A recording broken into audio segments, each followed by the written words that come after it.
welcome to the podcast, Megumi Sasaki. Your film, Whale of a Tale. Yes, thank you for having me. Yeah, well, thank you for taking the time to speak with us.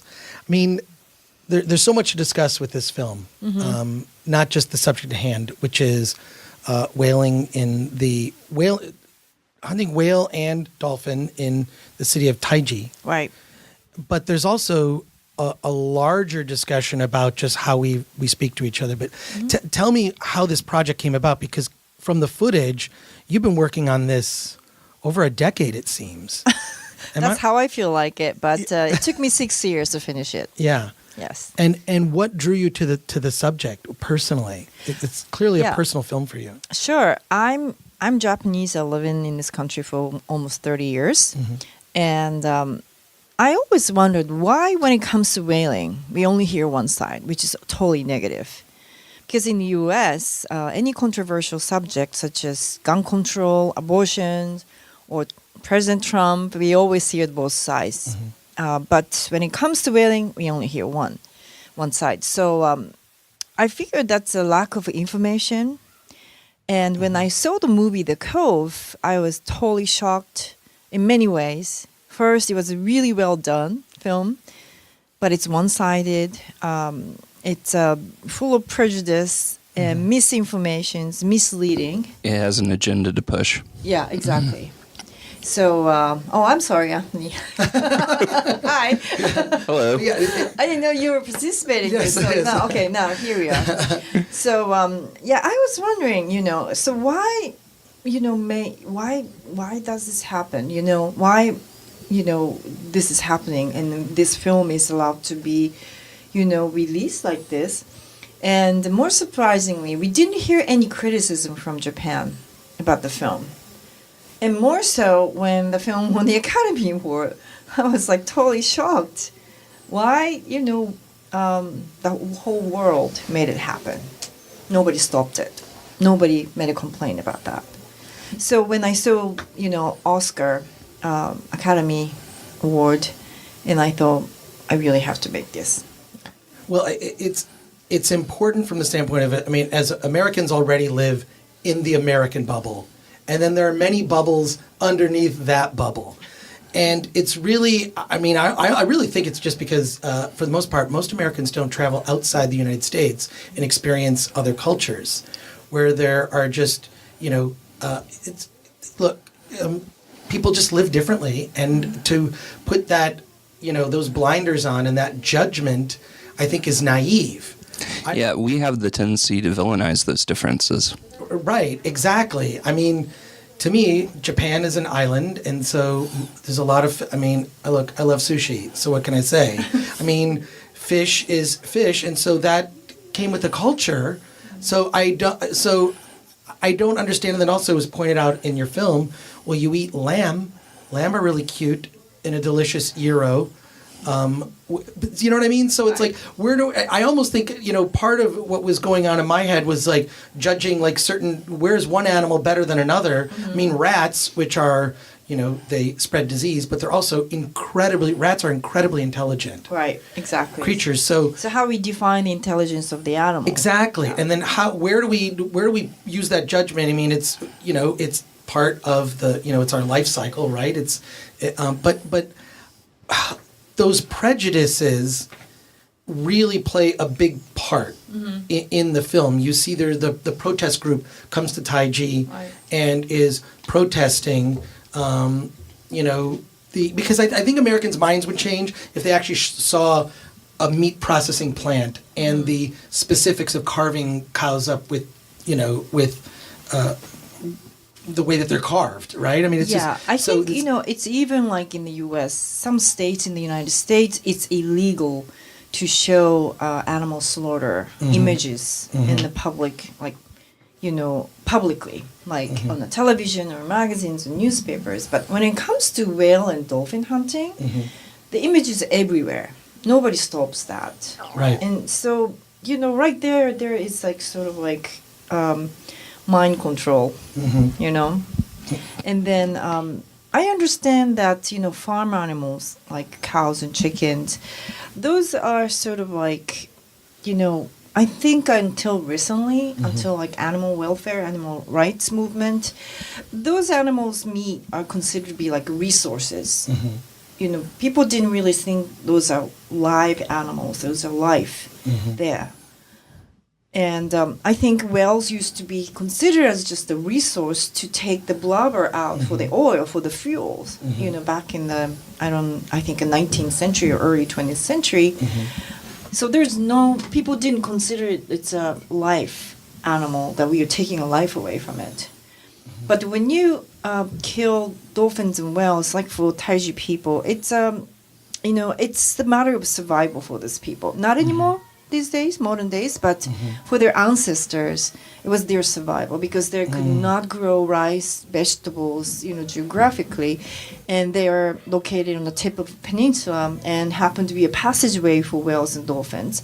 So their ancestors bravely went out to the ocean and they invented the technique and the technology even to hunt these big animals 400 years ago with this little boat. And they organized like 200 to 300 guys to you know, to hunt one big whale. And there's a saying in that area that the one catch of whale can feed 7 villages. That means, you know, they have a tremendous sense of like gratitude for the animal, that life is given for the human beings to survive. That many people, hundreds and hundreds of people could survive it with just one life of sacrifice. Yeah, I wish we had that kind of respect as we sit over our chicken fingers at happy hour. and Americans just don't. I feel like there's a disconnect and sort of a naivete about how things function in the rest of the world. I really think it comes down to, and there's a couple other factors that have come into play, which I think is some of our pop culture. You brought up, I mean, Flipper is actually mentioned in the movie, the television show Flipper, which has gone through other, and there's other dolphin-related movies. And then also, I think to myself, even like Star Trek IV, The Voyage Home, which has a whole whale, you know, whales are a big part of that movie. And so I feel like, in a way, that pop culture, it's so pervasive and it's so much a part of American DNA that somehow we feel entitled and justified in judging other cultures that way and not looking at the history. Right. I think, you know, even in the U.S. until like 19th century or maybe even later, a whale was not the majestic animal at all. It was just like Moby Dick, you know, it was a leviathan. It's a monster, sea monster that we have to sort of like kill and fight and conquer. Yeah. But I think in early 70s, late 60s, environmental movement started, and they used the whales as a majestic symbol of the environmental movement. And at that time, Japan was starting, their economy was getting really, flourished with the auto industry. Mm-hmm. And then there was a Cold War still going on between Russia and, U.S. I mean, not Russia at that time, Soviet Union at that time. So there's a lot of political and economic sort of message behind it. Mm-hmm. And then when you say whales are great animals, we have to, stop whaling, no industry or constituents in the United States were hurt. So the politicians, along with the government and environmental NGOs, just hand in hand, promoted this cause. So that's why, when you say it was American DNA, it started only 50 years ago. Yeah. Yeah. It's a created, message. It seems like there's a great scene in the film where there's the council meeting, where both sides get together and speak. I feel like both spoke, but there wasn't a lot of listening. Exactly, yes. Yeah, but it's a fascinating scene because it really reflects a larger issue of what the film is about, which is our total inability to communicate these days. Right. I mean, it's bad enough to just talk on social media about almost any issue, but I feel as if no one is listening, and this movie totally portrays that with, this town and this issue, the whaling and dolphin hunting, totally reflects our inability to have a conversation or our inability to have any empathy or understanding for, and I don't know what I don't even know if there's a solution to this. I come back to, I know this sounds strange, but I come back to Star Trek, and the Prime Directive, which is where you just don't interfere with other cultures. Yeah, you let them be and observe. Yeah, you let them be and observe. I don't understand how,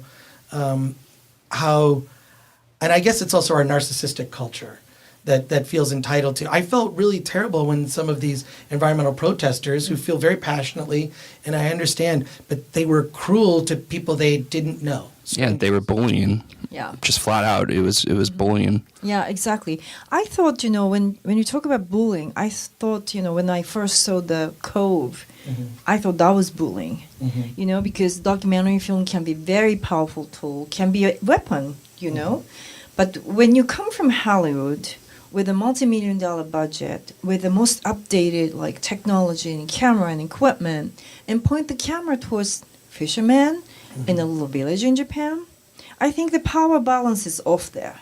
Yeah. When you point the camera towards the government, politicians, big, corporation and industry, and rebuild wrongdoing, it's a serving justice.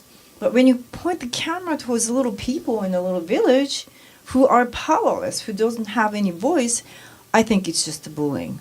So that's another thing I was very bothered by the movie. That bothered me as well. But the way I feel you represent both sides well. Your film is far more balanced in showing there are two sides to this story. Let's take a look at it. I think you were respectful of the environmentalists, but you showed some of their techniques were. It was very uncomfortable. It must have been uncomfortable to shoot some of that. Yes, absolutely. I was just I try not to go in with any preconceived idea or with my perception. And I just wanted to listen to both sides, why they're saying what they're saying, why they're doing what they're doing, why they're doing that, why they're saying that. So just with an open heart, open mind. And I did not want to point fingers at anyone. I didn't want to make anybody look a villain or bad guys. So that would have created another layer of hate and division if I did it. So, The Cove did so much damage, and I really didn't want to make another one for my film. I'm curious if the Cove filmmakers, if you've reached out to them or they've reached out to you, or there's been I've been trying to reach out to them, but they haven't really gotten back to me yet. So I'm waiting.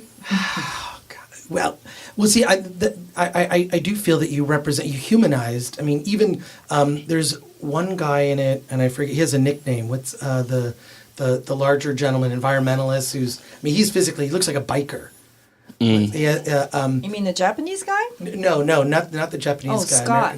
Yeah. Scott West? Yes. From Sea Shepherd? Yeah, he's from Sea Shepherd. Yeah. He's was a physically intimidating, but you get, he feels very passionately about about his stand on the issue, but I feel that you humanized everyone, all sides. Right. Yeah. I like Scott, he's a nice guy. And for me, actually, it was easier for me to communicate with the Scott and environmentalists in Taiji than fishermen. Taiji fishermen are much stubborn, and they didn't like outsiders, and they didn't want to talk to women, especially with camera, So Scott and other, activists are much more friendlier in a way.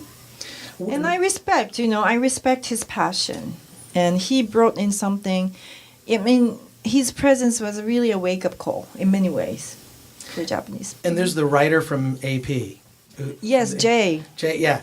He was great. He had a great perspective as kind of someone open-minded, looking at all sides of the issue. He was a great entry point to be able to see through his eyes some of it. What was it like to work with him on this?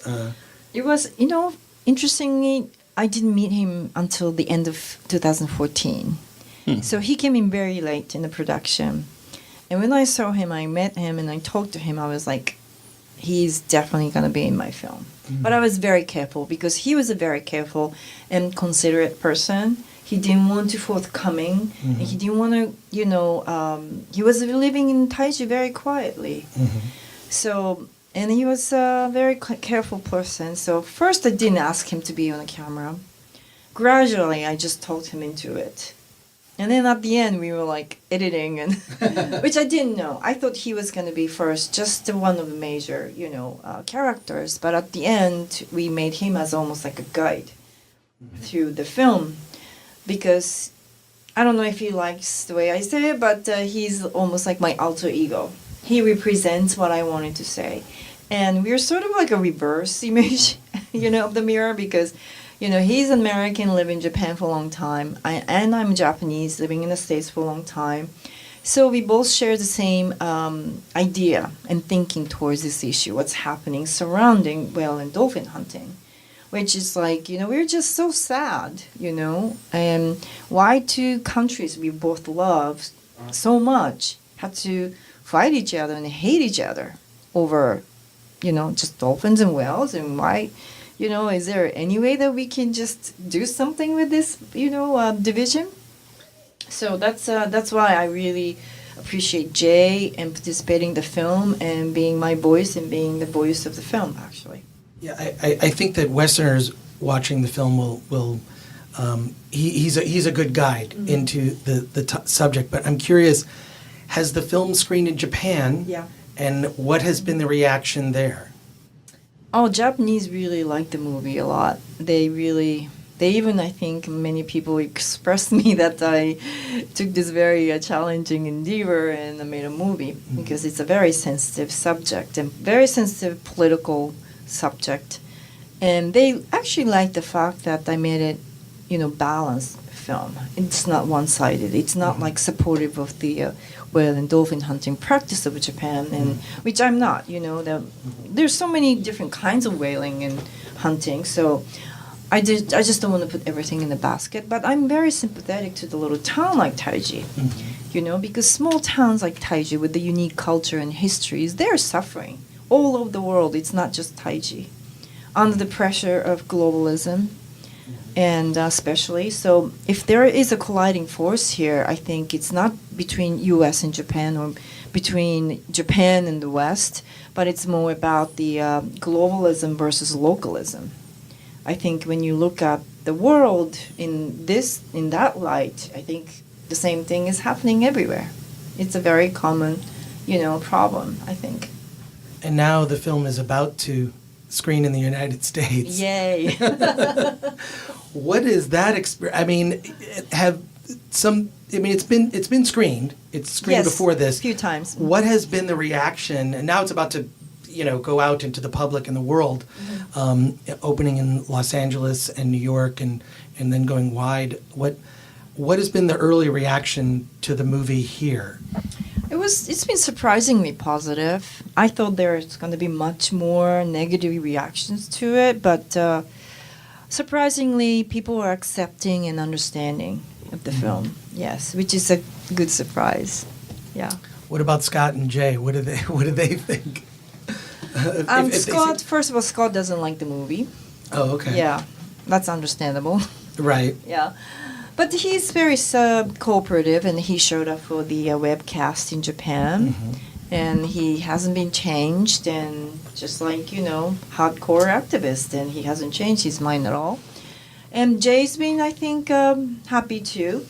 He's now in Taiji again, back in Taiji again. Oh, yeah, great. He's working on his dissertation, finishing his paper, and he'll be there until the end of the year, this year. So that's why he can be here with me.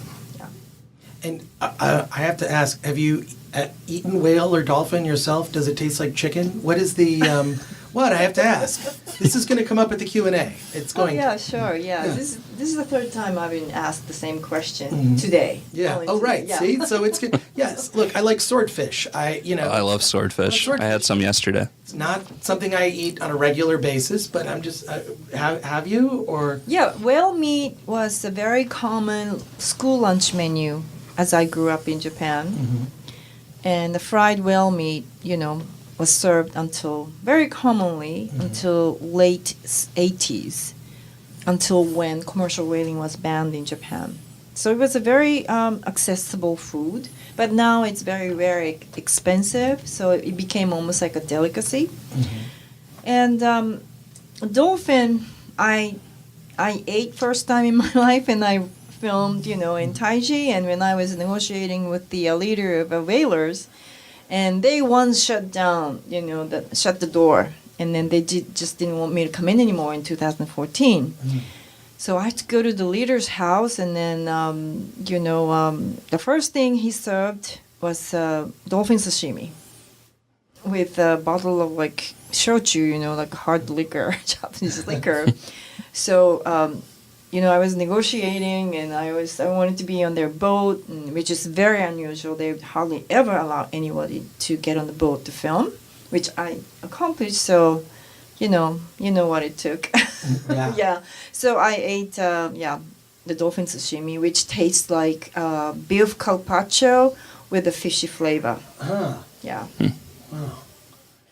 And I'm just also curious, like, now that it's coming out, I mean, what's your hope for the movie? That it obviously it was made with the intent to have some cultural understanding, mm-hmm. but I think if you just look at the internet, mm-hmm. how difficult a challenge that is, mm-hmm. to have any type of cultural understanding. Mm-hmm. Every day is some new crazy thing that is, some social media giant argument we're having. And I feel like larger issues are being missed.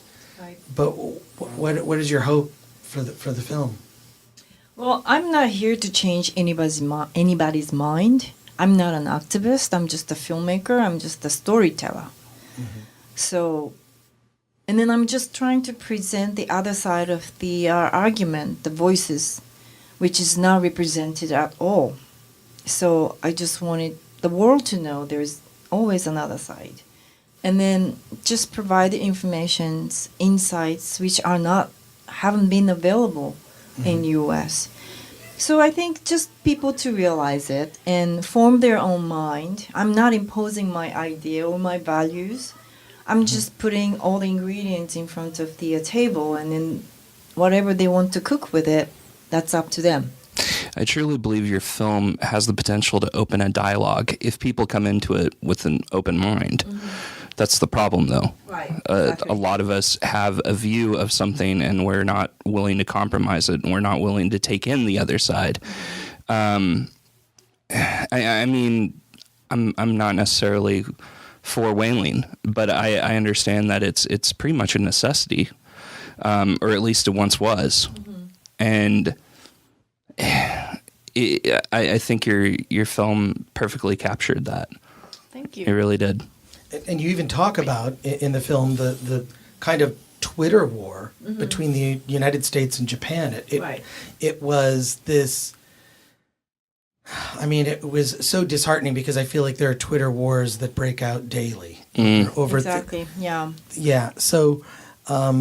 It's not about the issue itself anymore. It's mm-hmm. a media war. Yeah. Not just about whale and dolphin hunting, but in many issues became a media war, media battle, and how to win the battle using social media and with the extreme language and extreme images. Whoever is effective will win. Yeah. And I want to ask you about also just you spent obviously 6 years you said of your life working on this film. I feel documentary filmmakers are my favorite people in the world because. Are you sure? Yeah, because it's like doing community service. I mean, it really is daily struggles and challenges mm-hmm. to be able to express yourself and years dedicated of your life. How do you maintain that? That vision that keeps you going at day in, day out to tell your story. Right. And especially when it comes to social issue documentaries. This is social documentaries that tackle the larger, bigger issues. I think it's, I really, like I say, it's like you're doing community service for all of us. Yeah, and I want to tag on to Chris's question. How do you know as a filmmaker when to stop? Like, you've made your point, It's true. I've always wondered about documentarians. Your project literally took years. Like, when did you come to the decision to say, it's time to cut it off here. Or when your savings dries up. Is that, yeah. Yeah. I mean, is it really just sort of... Or you cannot borrow any more money. Yeah, I mortgaged my Brooklyn apartment every time, and I make a movie. This is my third film, but yeah, it's very hard financially. And then, I mean, I know that there are grants available and sources for funding, but I don't know any documentary filmmakers that are actually, you know, drinking mimosas for breakfast every day. You know, that's it's just a true struggle. So Grants are just very limited. yeah, It's not, accessible to everyone. It's so hard to tap into grants. But luckily, we have crowdfunding, Kickstarters. Talking about that, we are running a Kickstarter campaign let's right plug now. it. Let's plug it. Yeah. On the show. Yeah, when you, please go to Kickstarter and keyword search A Whale of a Tale or Megumi Sasaki, Megumi, Megumi. You'll find there. And we have 3 more days to go. Friday is the last day. Okay, well then we got to get this podcast out soon. So Yeah. I'm on it. Do. but thank you so much for joining us on the podcast, Megumi. Thank you so much. And can I ask you one question? Yes, please ask both us of a you? question. Yeah, because I'm dying to know what was your first reaction when you saw the movie? And what were you thinking? What was your idea about the whaling or dolphin hunting or when you saw the movie The Cove? My reaction was I was angry. I was angry because I feel Americans have become stupid and judgmental and just completely lack any empathy. This runs along class lines, gender lines. We become so divided. I feel one of our biggest problems is just communication. So seeing this film completely represented this ongoing problem that I've seen that Trump just has exacerbated, but I also think he's a reflection of it. He's a reflection of larger, of something that's been corrosive in our culture. So when I saw the film, I was angry about it because I thought that here it's another case of Americans think we know best for everyone in the world, yet, our house isn't clean. Look at the way we treat our poor and our homeless. We drove down here through Los Angeles, downtown LA, and there are tent cities, and then you see the way that the homeless are treated, and so I feel it's we don't have the moral right to judge other cultures. But it's not just that. You pointed out it's more globalization. It's partly globalization. You have more modernized, parts of the world and places that are still, partaking in practices that are centuries old. It's not for us to judge. I know this sounds crazy. I come back to Star Trek. I feel like I learned a lot from Star Trek. Something my dad and I watched when I was a little kid, and we'd get into deep philosophical discussions about. And a lot of that show was about not judging other cultures, other peoples, and it's not just because one of the Star Trek movies had whales in it, but it just bothers me because I see us getting a further divide where you have elements of the far left that are I won't say as bad, but can be as bad as the far right. I think in some ways, where their agenda is there's just a lack of understanding.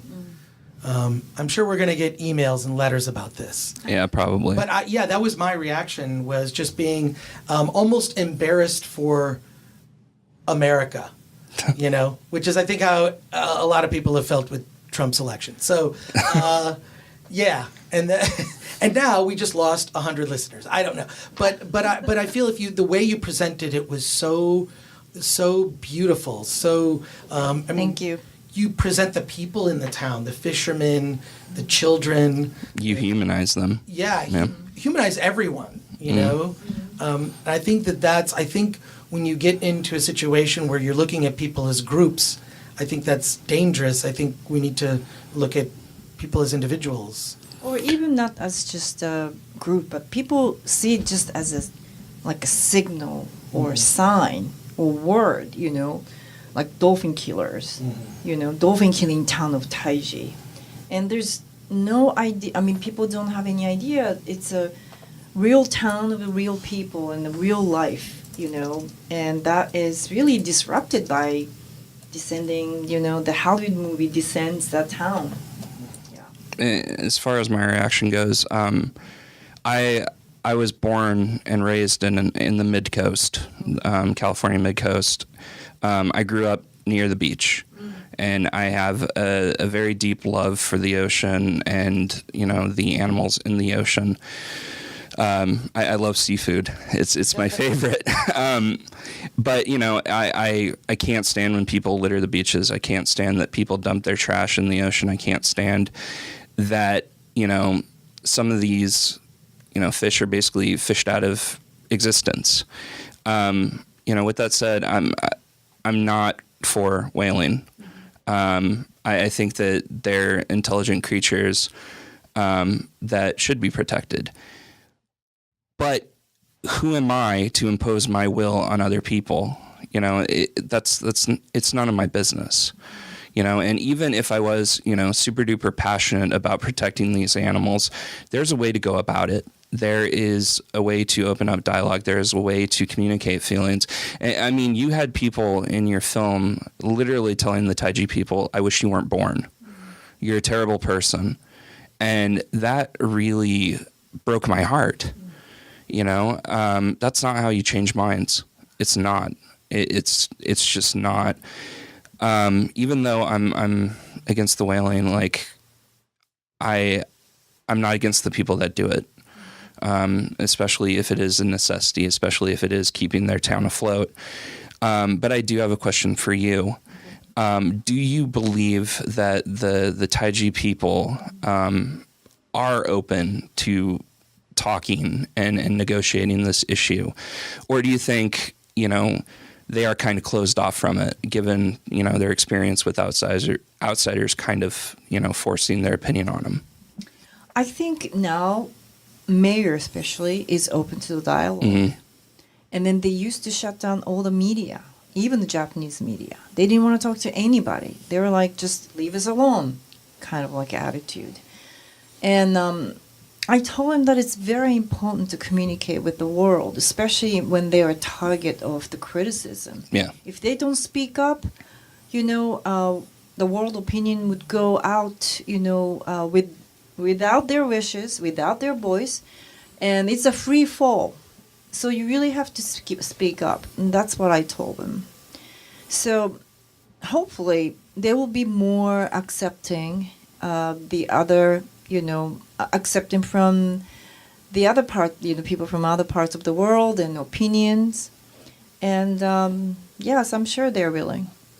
Yeah, I think the best kinds of documentaries, at least in my opinion, are the ones that present both sides of the story and kind of, not necessarily forces you to choose a side, but kind of forces you to base, to kind of hash out your own opinion. And your film did that. It doesn't villainize either side. And I appreciated that a lot, because so many films, especially the mainstream documentaries, the ones that win Academy Awards and everything like that, are pushing an agenda right in your face. And there is no other side. It's just, these are the bad guys, we're the good guys. If you side with these so-called bad guys, you're a bad guy. We're going to block you on Twitter. Exactly. We're going to kick you off of our Facebook page and everything like that. It's sad. You just stumbled on, that's what American cinema is all about, right? Good guys and bad guys. Exactly, yeah. But life is not that simple. No, not at all. Exactly. Yeah. The world is very complicated, and especially human people's life, very complicated. There's no always black and white. There's no just bad guys, and there's no just good guys. And but I just had this experience from this film that it's very difficult to accept in this country. And because I submitted, for example, this film to many, many film festivals, and very few accepted that. And one festival even, they accepted this film, and then we set up the programmer was very excited, and they set up the panel discussion date and everything. And at the last moment, the film director came in and then canceled the invitation. Not because the sensitive issues, but I think they're very considerate towards the Oscar-winning film. So it was quite disappointing in a way, but I mean, what can I say? But I'm not complaining. I mean, here I am, and we're releasing the film, anyways. So hopefully that we'll hear, many opinions about that. I'm open to it. And I just have to say that people compliment that, they really appreciate this is a balanced film, but people do not like balanced film, especially in the documentaries. Yeah. So, yeah. Well, I think a balanced film that presents both sides requires something of the viewer, and that is to think. And that's something we don't like to do. Exactly. We have lost the ability. I'm saying Americans have just lost the ability to challenge themselves and could just spell it out for me or tell me how I should think about something, which is why our news is so polarized, and our conversation about solving problems is so polarized. So I hope that your film gets widely seen and does some good, because it's a great movie. Thank you. And thank you, Megumi, for being on the podcast. Yes, thank you so much. Thank you so much. Great talking to you guys. Thanks a lot.